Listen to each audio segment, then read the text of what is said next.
The wipers on my Ford Mustang were fighting a losing battle against the deluge, but I didn't care.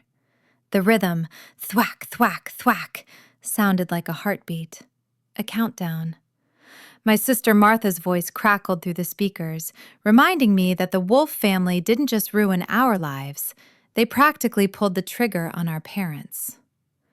I've spent 7 years in a cold library, working 2 jobs and graduating cum laude, all for this one rainy afternoon. Most people want to move on from tragedy. I wanted to burn the house down and keep the ashes as a souvenir. As I pulled over to the side of the road, I checked my reflection in the rearview mirror.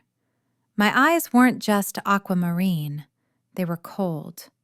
I was the bait, the trap, and the executioner, and Nathan Wolfe was about to walk right into my life thinking he was the hero of the story.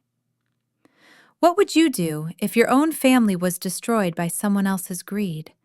Would you walk away? Or would you wait 7 years to get even?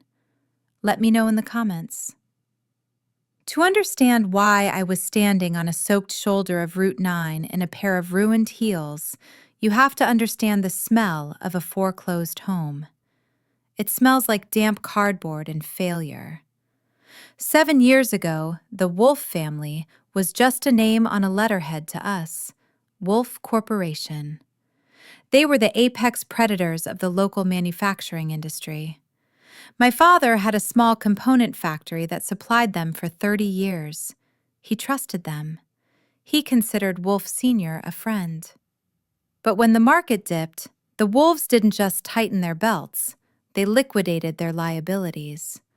They broke contracts, called in debts they'd promised to defer, and effectively strangled my father's business overnight to pad their year-end dividends. I remember my father sitting at the kitchen table, his hands shaking as he looked at the final notice from the bank. He had put everything, our home, my college fund, Martha's savings, into that factory. 2 weeks later, the stress didn't just break his spirit. It broke his heart. Massive coronary. My mother followed him 6 months later, simply because she didn't know how to live in a world where a friend could take everything and still sleep at night. They didn't just lose a business.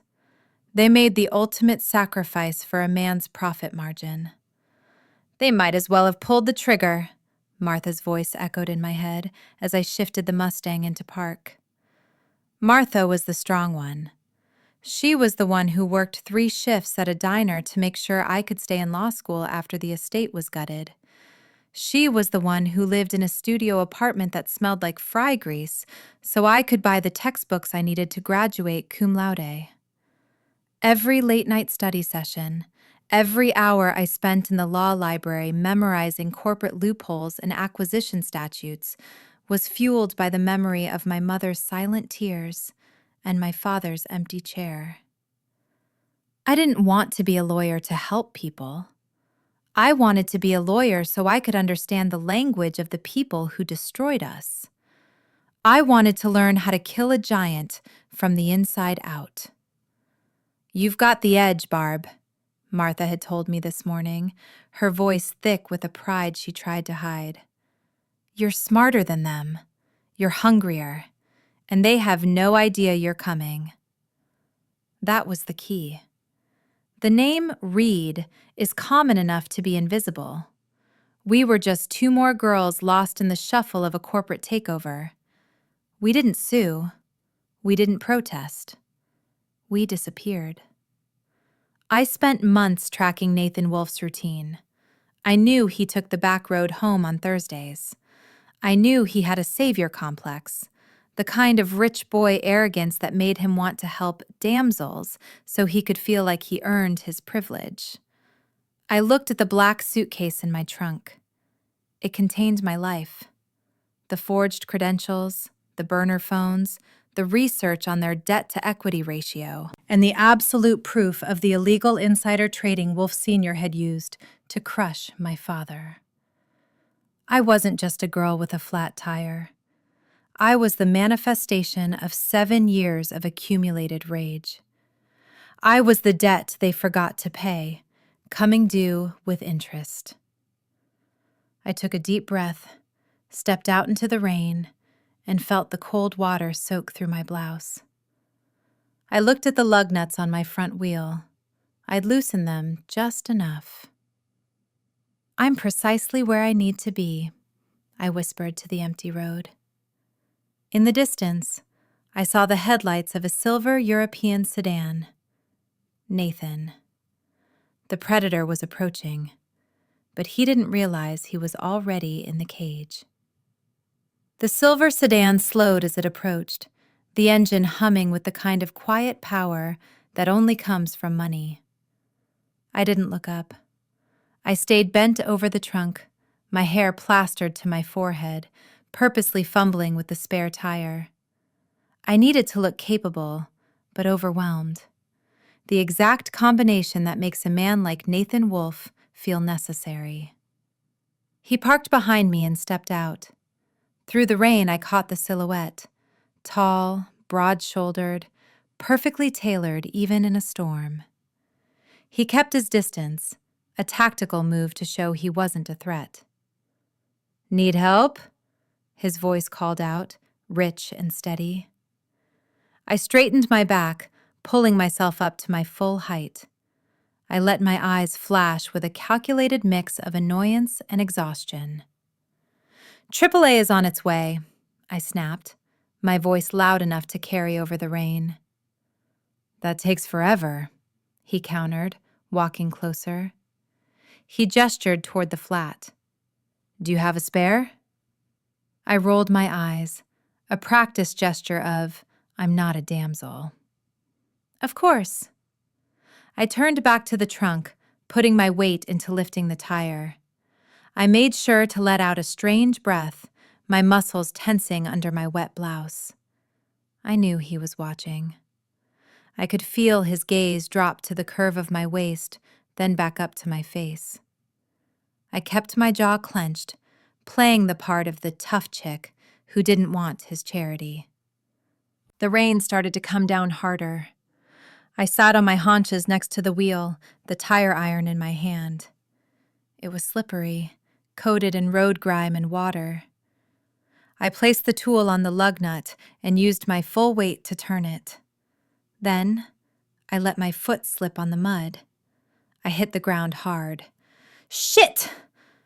Before I could even scramble up, he was there. His hand was warm as it gripped my arm, pulling me back to my feet. For a split second, our eyes met. Dark chocolate against my aquamarine. He didn't look like a monster. He looked like a man who genuinely cared. It was the most dangerous thing about him. "You're okay?" he asked. I brushed the wet hair out of my face, nodding curtly. "I'm fine." Nathan shook his head, a small, patronizing smile tugging at his lips. "Okay, noted. You're a tough chick. Now let me help you. I've done this 1,000,000 times." He didn't wait for an answer. He took the iron from my hand and set to work. I stood back, arms crossed over my chest, watching the heir to the Wolfe Empire get his hands dirty for the girl he'd just met. He moved with an easy, athletic grace. In 5 minutes, the spare was on. He stood up, wiping grease onto a rag from his trunk.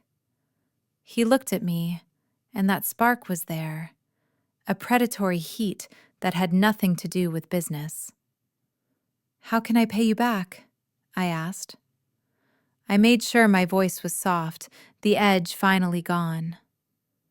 "A drink would be nice." He offered his hand, his eyes shimmering with interest. "Nathan." I let his hand hang there for a beat, biting my lip as if I were debating the risk. It was the most important part of the hook. I had to let him feel like he was winning me over. Finally, I reached out and took his hand. My skin felt electric against his, but my heart was a stone. "My name is Barbara," I said. He didn't know it yet, but that handshake was the beginning of his end. The restaurant was a trap disguised as a sanctuary. Small, dim, and smelling of wood smoke and expensive red wine, it was the kind of place designed to make two strangers feel like they were the only people left in the world. I sat in the restroom for a long 5 minutes, staring at myself in the mirror. I used the towel the waitress had given me to dry my hair, watching the color return to my face. I looked vulnerable. I looked refreshed. I looked exactly like the kind of woman Nathan Wolfe would want to protect. I pulled on the oversized hoodie the restaurant provided, the fabric smelling of industrial detergent and comfort. It was a far cry from my tailored law school blazers, and it helped me disappear into the role. When I walked back out, Nathan was already seated by the fireplace. He had changed into a matching hoodie, and the sight of him, this titan of industry dressed like a college student, almost made me falter. He looked human. He stood up as I approached, his chair scraping softly against the wooden floor. "You look much warmer," he said, his voice dropping an octave. "I owe you an apology," I said, as he helped me into my chair. I kept my eyes on the red checkered tablecloth, fumbling with the napkin. "I was rude on the road. It's just, being self-reliant is everything to me. I know how to change a tire, Nathan, I really do. Usually on a clean floor inside a garage where the world isn't trying to wash me away." I looked up and gave him a shy, calculated smile. He held up his hands, laughing. "And I'm a stubborn prick who thinks he knows better. Let's call it even." The waiter arrived with a bottle of Cabernet that probably cost more than my first car. Nathan didn't even look at the label. He just nodded. I took the liberty of ordering. "If you want something else, just say the word." "I have to drive," I started, the perfect, responsible girl protest. Nathan winked, and for a second, the flame of my revenge flickered. He had beautiful eyes, the color of dark chocolate, warm and inviting. "Luckily," he said, "this restaurant has several rooms upstairs for travelers caught in the storm, or people who've had one too many glasses of excellent wine." He had seen my suitcase. He knew I was prepared to stay. He thought he was playing me, navigating a charming seduction. He didn't realize I was the one steering the ship. As we talked, I leaned in. I told him half-truths, that I was a law graduate looking for my big break, that I'd grown up in a small town that didn't have much. Every word was designed to build a bridge between us. And Nathan? He was a generous listener. He talked about the pressure of the family business, the weight of the name. He spoke about his father with a mix of reverence and a subtle, hidden exhaustion that I tucked away for later use. "You're a lucky girl, Barbara," he said, raising his glass. "Finding a hero in a storm." "Am I?" I whispered, clinking my glass against his. I felt the spark he'd ignited on the road grow into a roar. It was dangerous. It was intoxicating to play a game where the stakes were his entire life. I thought about the board meeting tomorrow. I thought about Martha waiting for my call. Was it wrong of me to play a little? To enjoy the warmth of the fire and the taste of the wine before I took the knife out? I smiled at him, letting the firelight reflect in my eyes. I wasn't a lucky girl. I was a professional. And tonight, the wolf was going to invite the hunter into his bed. Do you think I went too far by leading him on? Or is everything fair in love and revenge? Drop your thoughts in the comments. The air in the hallway was thick with the scent of old wood and the lingering heat of the fireplace downstairs. Nathan's hand was a warm weight on the small of my back as we reached the door to the room. He didn't just shove the key in the lock, he paused, turning me to face him, his eyes searching mine with a sincerity that should have made me flinch. "Are you sure?" he whispered. I didn't hesitate. I couldn't afford to. I looped my arms around his neck, pulling him down until our lips met. It was a kiss meant to drown out the noise of my conscience, sweet, intoxicating, and utterly deceptive. He swept me up in his arms, the classic hero move, and kicked the door shut with his hip. As he laid me gently on the bed, the damsel role felt like a second skin. I watched him through my lashes, memorizing the way he looked at me, not as a conquest, but as someone he wanted to know. It was a beautiful lie, and for a few hours, I let myself live in it.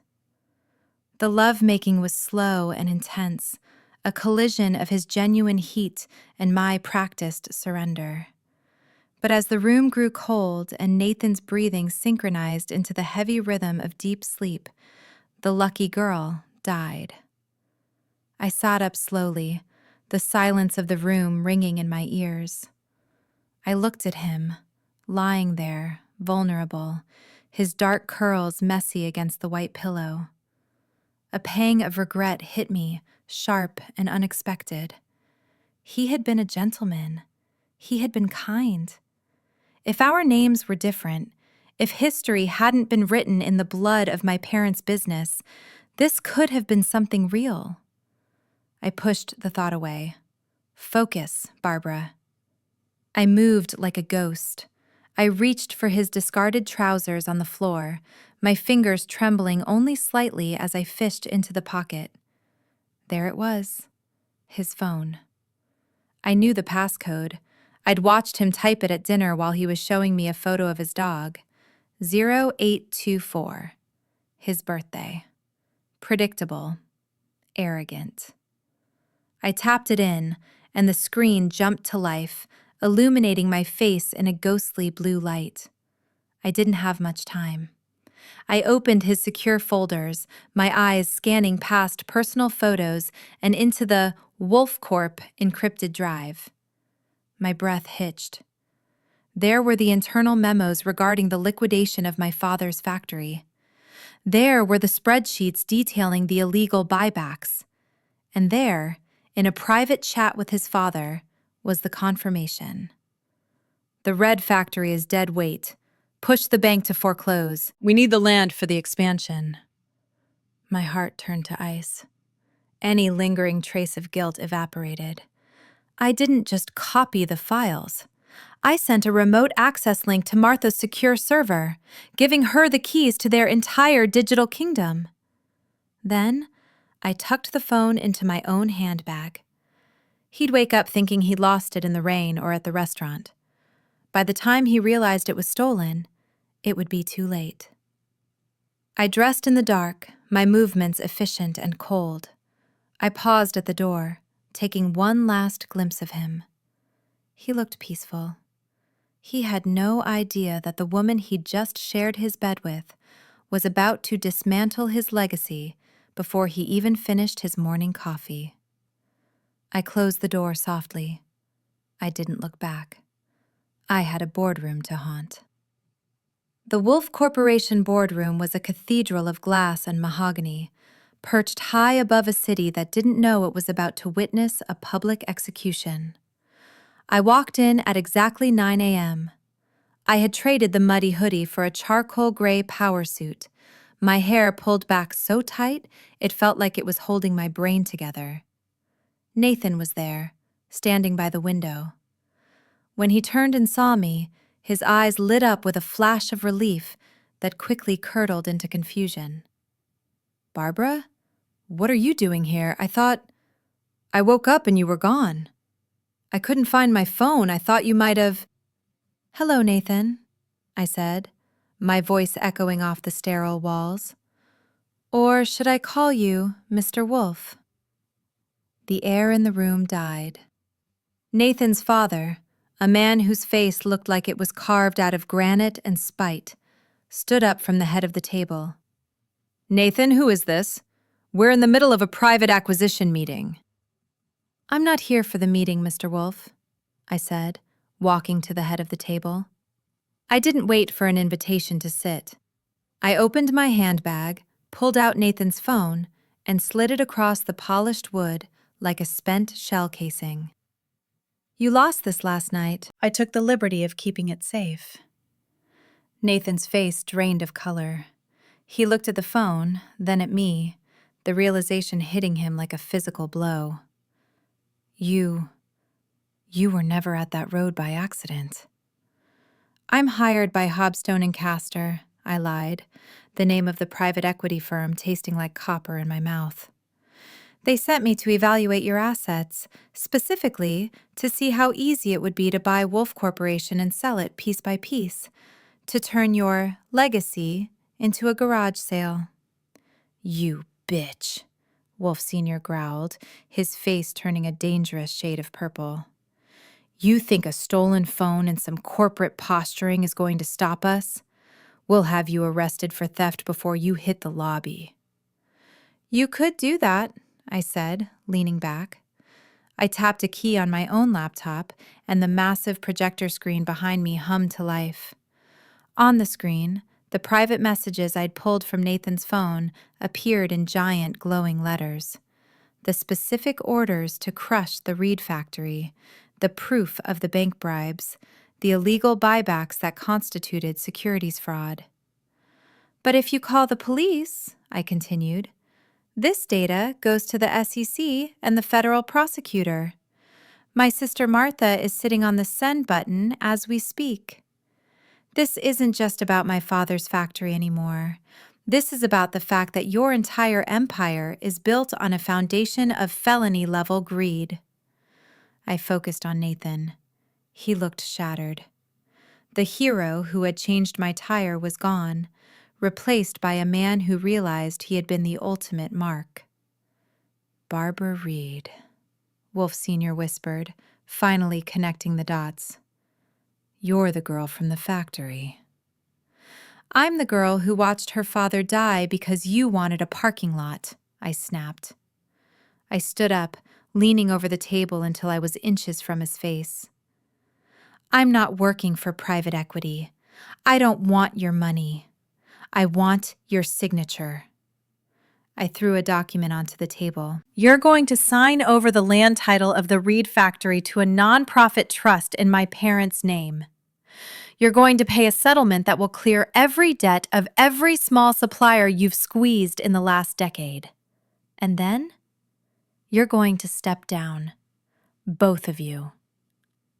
And if we don't?